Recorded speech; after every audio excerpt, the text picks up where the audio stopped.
Hello, welcome to the Tim Booker channel. Wishing you an enjoyable listening experience. Today, I'll be interpreting a book for you called The Inner Game of Tennis. Within each of us, there lies unimaginable potential. As long as the body and mind are in harmony, anyone can create miracles. Before delving into the book's content, I'd like to share an interesting story from the world of sports. You're probably aware of the rivalry between Federer and Nadal in tennis. One is the Swiss maestro, Federer, with 20 Grand Slam titles, 103 championships, 310 weeks at the world number one position, and over $130 million in prize money. The other is the King of Clay, Nadal, who has 19 Grand Slam titles, including 12 French Open titles, 2 Wimbledon titles, 1 Australian Open title, 4 US Open titles, as well as Olympic gold in singles and doubles. Looking at their overall head-to-head record, Federer has a slight advantage, but he often falls short when facing Nadal. Federer and Nadal have played each other 33 times, and Nadal leads 23-10 in victories. So, what's the secret behind Federer's consistent losses to Nadal? Is it because Federer's skills are inferior? Not at all. Many tennis professionals believe that Federer's technique is even more refined and comprehensive than Nadal's. So, why does he keep losing to Nadal? Is there some mystical force called destiny at play? Absolutely not. In the world of competitive sports, destiny doesn't hold sway. The secret to Federer's repeated defeats lies within the book we're discussing today.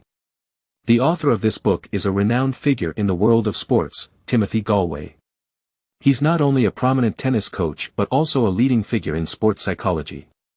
His expertise lies in changing athletes' mental patterns to unlock their potential and enhance their performance.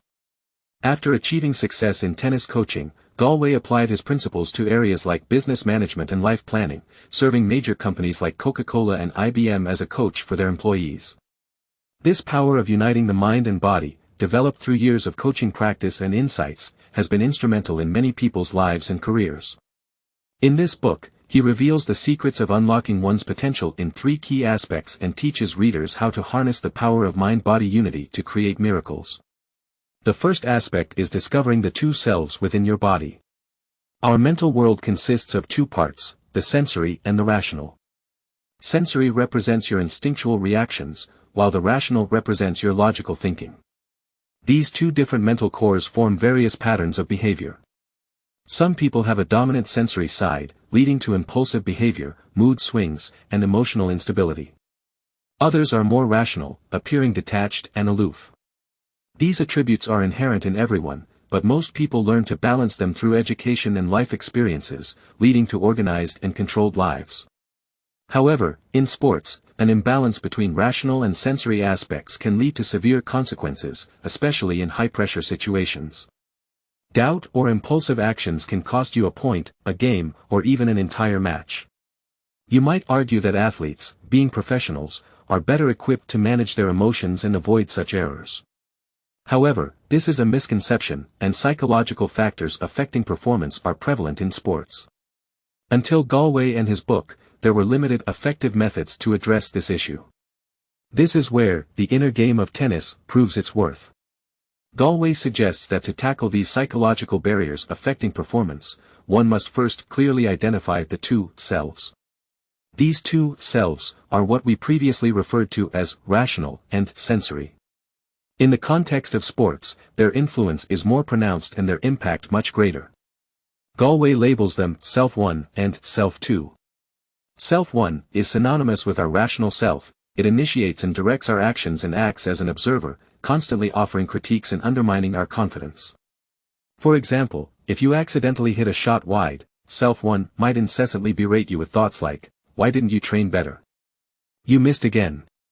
It sets extremely high standards, always reminding you of your shortcomings and demanding perfection. While this is a great motivator in everyday life, it's detrimental in sports, as it can rapidly erode your self-confidence and hinder the use of your best techniques. The book provides numerous examples illustrating the impact of Self 1 on performance. One student in the book excelled in practice but consistently made errors and choked in official matches. Gallwey was intrigued and discussed this issue with the student after the game.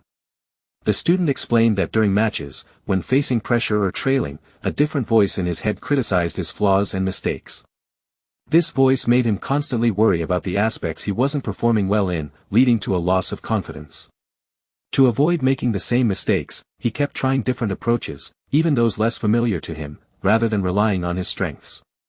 As a result, the more he tried to play well, the worse he performed, illustrating a typical case of self-one negatively affecting one's performance. You can probably relate to this in your everyday activities. For instance, in running, if you keep thinking that your right leg isn't comfortable, you may become overly focused on it and tensed, even if there's nothing actually wrong with your leg. This heightened focus on the discomfort can significantly decrease your enjoyment of the activity, and ironically, the more you focus on it, the worse it gets. This is an important conclusion that Galway has put forward. He also mentions in the book that some athletes, in their pursuit of victory, resort to methods that lack sportsmanship. For instance, in a tennis match, after the first set, as the players switch sides, one athlete compliments their opponent, saying, "Hey, your backhand is really exceptional today." Can you guess the result of such a comment? Many might assume that it would motivate the opponent to perform even better. However, the outcome is quite the opposite. In the latter part of the match, the opponent's success rate with their backhand drastically decreases, to the point where it seems like a different person is playing. It's quite fascinating, isn't it? If you enjoy playing sports like badminton, ping pong, or tennis, you can try this for yourself. Praising your opponent's skills can actually lead to a drop in their performance. To understand why this happens, let's revisit the process. As mentioned earlier, when an athlete praises their opponent's backhand, what happens next? First, the athlete being praised subconsciously recalls their recent performance and acknowledges that their backhand has been quite successful. Then, in the subsequent matches, their attention becomes focused on the backhand. This is where self-one comes into play. As we mentioned earlier, the more you focus on results, the worse your performance tends to become. So, when they concentrate on their backhand, their attention becomes too focused on executing the technique, rather than relying on instinctive reactions. As a result, their reaction speed naturally decreases, and their success rate drops. This is a typical scenario where self-one affects the game. Now, how can you avoid this process? That leads us to the next topic, learning to trust your body and letting your body lead the learning process. As we mentioned earlier, your rational side can be referred to as self-one. In contrast, your sensory or instinctual side is called self-two. If self-one is the judge and thinker, self-two is the doer. In our daily lives, self-one issues complex orders after substantial logical thinking and computation, while self-two is responsible for executing those orders. Every step you take, every movement of your eyes, it's all part of this process. In normal life, this process is so rapid that you barely notice it. You might not even perceive the thinking and order-issuing process. However, in extreme situations, like sports matches, important negotiations, or public speaking, this process doesn't flow as smoothly.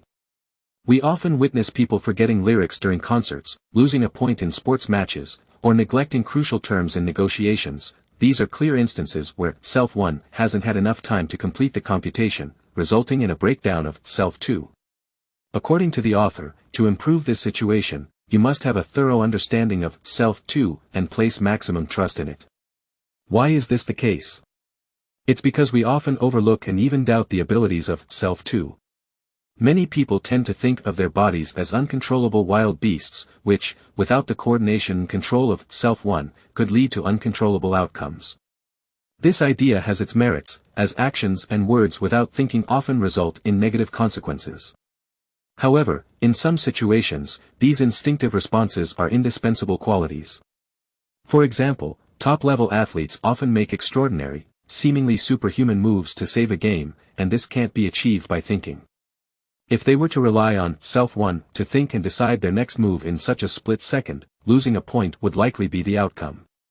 However, by trusting self-two, they can perform incredible feats that appear beyond human capabilities. This is what we often refer to as the mental toughness of top athletes.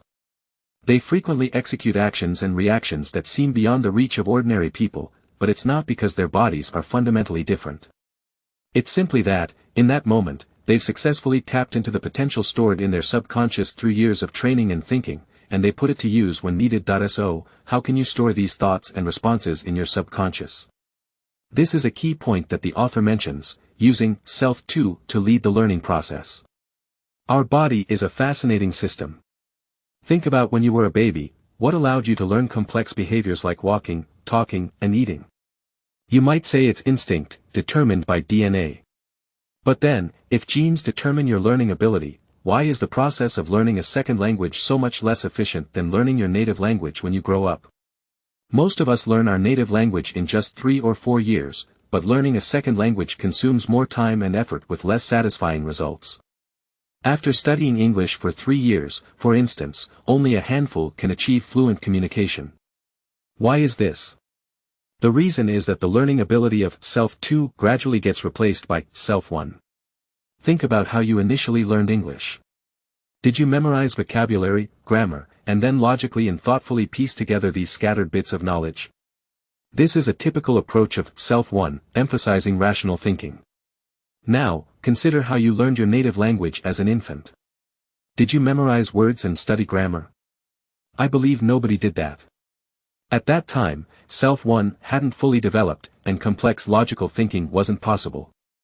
So, what drove your learning? It was self-to, your bodily instinct. When discussing self-to's learning ability, we have to mention a remarkable type of cell called mirror neurons. What can these neurons do? In simple terms, they can mimic others' actions, allowing you to replicate them perfectly. Sounds amazing, right? So, we don't need to envy mutants or superhumans because we, as humans, possess a kind of superpower thanks to mirror neurons.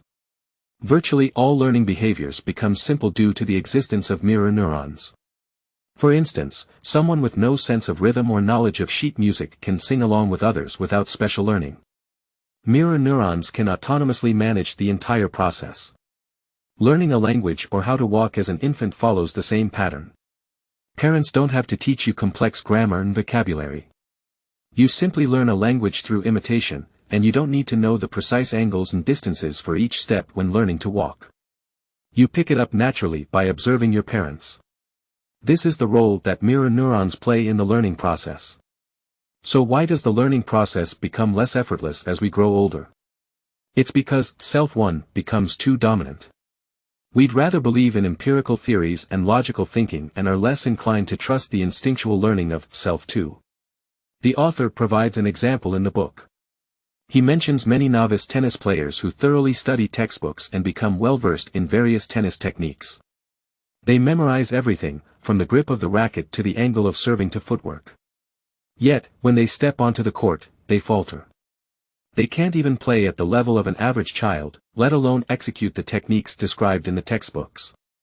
This is a clear example of the issue. If you think back on this process, you'll understand where the problem lies. Most of the techniques described in textbooks are presented in text form, rendering self-to ineffective in the learning process. You have to engage self-one in thinking, processing, and then activate self-to over time to complete the process. In sports, this delayed process can have a qualitative impact. Neglecting self-to's learning ability isn't limited to sports. It's evident in many aspects of our lives. For example, when learning a new language, watching and listening extensively is more effective than memorizing grammar and vocabulary.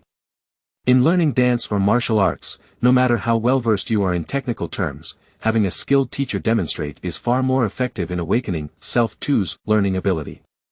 In addition to placing maximum trust in self-to, the method is equally important. After years of teaching, Galway discovered that self-to is highly sensitive to visuals, much more so than language or text.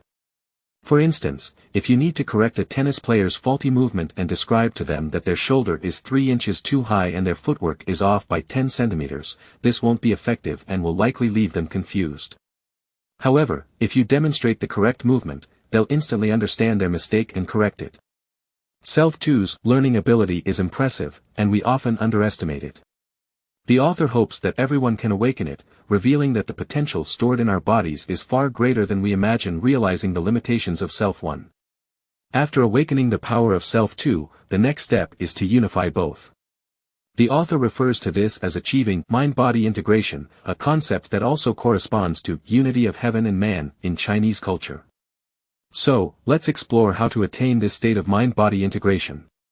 We often hear sports commentators get excited and exclaim, "The athlete and the ball are one, the person and the racket are one," or, while reading novels, we may encounter references to the mysterious state of oneness with the world. Is this exaggeration by commentators and fiction by authors, or does this state really exist in reality? The answer is that it does exist. Athletes in this state exhibit performance far beyond their usual training levels, with improvements in reaction time, speed, strength, and skill. They achieve miraculous feats that leave people astonished. Many surprising victories and comebacks in sports have this type of athlete behind them. The basketball legend Michael Jordan is one such athlete who repeatedly achieved extraordinary performances. Phil Jackson, his coach, described the state of mind-body integration as follows in his book, Sacred Hoops. "We've all experienced moments of mind-body integration. If we could remain fully absorbed in such moments, we could become one with whatever we are doing. The secret is not to think, to let your mind settle from its endless chatter of voices. Then your body can perform the movements you have learned without interference from your conscious self." In the context of this book, this state is the complete silencing of Self-1 and the elevation of Self-2 to take control, resulting in a transformation in reaction speed and an explosion of stillness. Another famous basketball player, Bill Russell, also shared his experience of mind-body integration. "In this state, all sorts of unimaginable things happen, like we are playing in slow motion. I can almost predict what the next movement will be and how the next shot will be scored." These great coaches and athletes confirm that the state of mind-body integration is real, leading to significant improvements in performance. Now, how can one achieve this state? According to the author, the most crucial factor is maintaining focus. In critical moments, whether on the field or in everyday life, you need to maintain absolute concentration. Your mind should be devoid of any distractions or wandering thoughts. Our ordinary consciousness is like a vast sea with waves made up of various thoughts that can arise at any time. For example, during a meeting, you might appear highly focused on the surface, but in your mind, you may recall last night's movie, or even contemplate what to have for lunch. These uncontrollable thoughts are typical distractions. To achieve mind-body integration, you must block out these distractions, which is challenging and requires specific training. The author introduces a relatively simple method, focusing on your breath. If you find it difficult to control your wandering thoughts while engaged in something critical, concentrate on your breath, eliminating all other thoughts. This can lead to a state of oneness between your mind and body, bringing about rare tranquility in your mind. Apart from maintaining focus and blocking out distractions, achieving the state of mind-body integration also involves temporarily forgetting the existence of Self-1.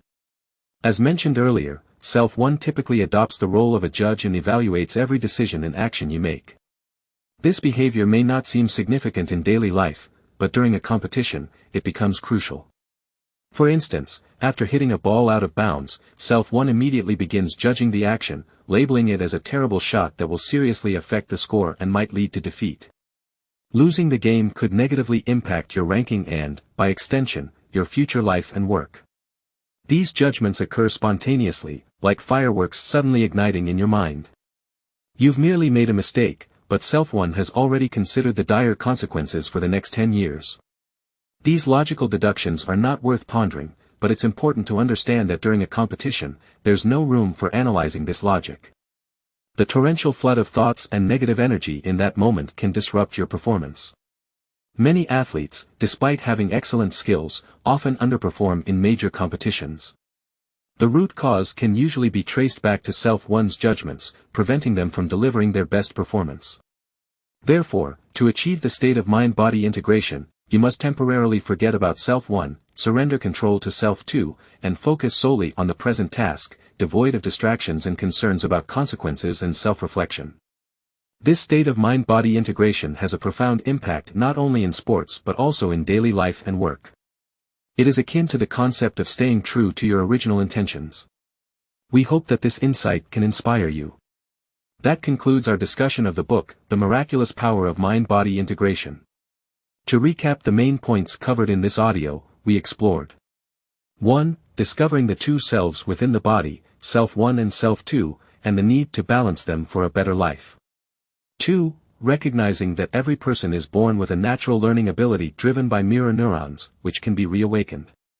3. Understanding that mind-body integration, the fusion of Self-1 and Self-2, is a real state that leads to exceptional performance, as confirmed by great coaches and athletes.